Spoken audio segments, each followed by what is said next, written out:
Bonjour Hélène Miard de Lacroix. Bonjour. Vous êtes professeure à la Sorbonne, vous êtes spécialiste de l'Allemagne et la raison pour laquelle j'ai voulu vous recevoir ce matin, c'est que les éditions Fayard ont annoncé hier la date du 2 juin pour la parution de Mein Kampf. Alors ça s'appellera pas Mein Kampf et il n'y aura pas que le texte d'Hitler, ça s'appellera Historiciser le mal, une édition critique de Mein Kampf, un tiers du texte original, 2 tiers d'explications sur 1000 pages au prix de 100 € et il faudra la commander, elle ne sera pas, cette édition, directement dans les rayons. Mais franchement, est-ce le moment de republier Mein Kampf? Alors, il ne s'agit pas exactement de republier Mein Kampf. Déjà, ce qu'il faut savoir, c'est que Mein Kampf, c'est un texte qui circule. C'est un texte qui existe en français depuis, il y a 2 éditions, 1934-1938. En Allemagne, il était interdit depuis 1945. En France, il n'est pas vraiment interdit et qui veut l'avoir peut l'acheter. Simplement, il est désarmé devant ce texte. Et le lecteur a besoin, et ça c'est le travail des historiens, d'être aidé pour comprendre comment ce texte est construit, comment il fonctionne, quels sont les mensonges, quelles sont les demi-vérités, et quelle est la logique finalement délirante qui a pu être prise au sérieux par des millions de personnes il y a 70 ans.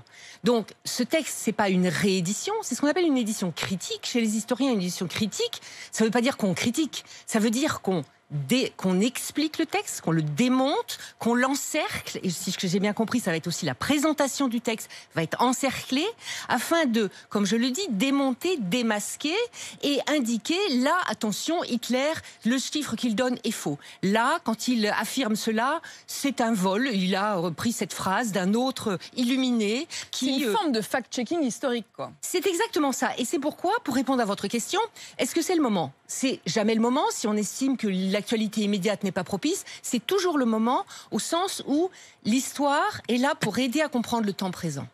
Ici, on a affaire à un texte historique qui est un objet qui exerce une fascination. Il n'y aurait jamais tant de livres sur le nazisme qui seraient publiés et achetés tous les ans si ça fascinait pas.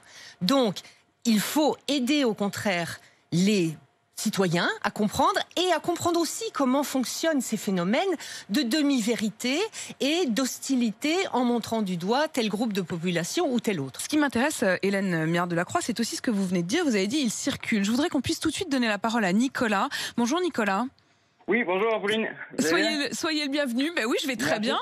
Nicolas, vous nous appelez de la Loire et vous vouliez nous dire justement que vous aviez trouvé une édition, c'est ça? Oui, une édition de Mein Kampf, celle de, comment ça s'appelle, nouvelle édition latine. Ouais, ça fait quelques années que je l'ai acheté et déjà, enfin, j'ai entendu le prix que vous avez dit de l'édition Fayard, c'est exorbitant. Enfin, plus de 100 et quelques euros. Moi, je l'ai payé 35 € sur un genre de site genre assez discount. Enfin, c'était un truc plus sur les livres, mais c'était un site comme ça, quoi.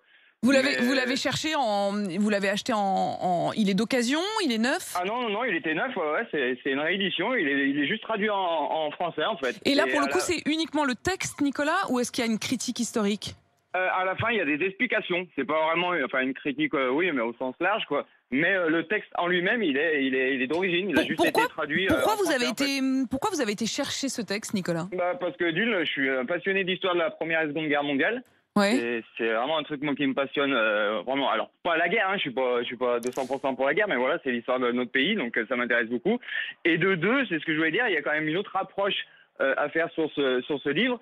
C'est pas tout de suite catalogué en raciste, en néo-nazi et tout, parce que moi je l'ai lu et ça fait pas plus de moi un néo-nazi averti ou à 2000%. Hein. Mais c'est quand même, comme a dit votre invité, c'est quand même un fait historique. Ça aide quand même à comprendre certains raisonnements d'Hitler. Ça aide à comprendre comment il en a pu arriver ici et à comprendre oui et non, mais qu'est-ce qu'il a pu dire pour que les gens puissent le suivre autant. Vous avez voulu vous en référer au texte. Vous l'avez. Voilà, savoir ce que lui vraiment il pensait et ce qu'il avait couché sur le papier, quoi. Donc oui, sous forme. Ouais, allez-y. Non. C'est sûr que par contre, oui, d'un côté il y a une propagande nationale, il y a une propagande antisémite.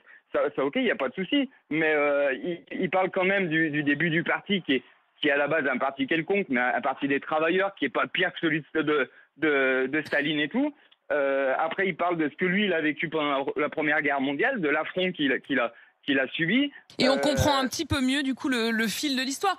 Nicolas, merci pour votre témoignage. Effectivement, juste dernier truc, pourquoi on critiquerait son livre à lui alors que d'autres dictateurs ont sorti des livres et qui n'ont jamais été sous la critique comme ça? Eh ben je pose la question à Hélène Mira. Il l'a posé, le Kadhafi il l'a fait.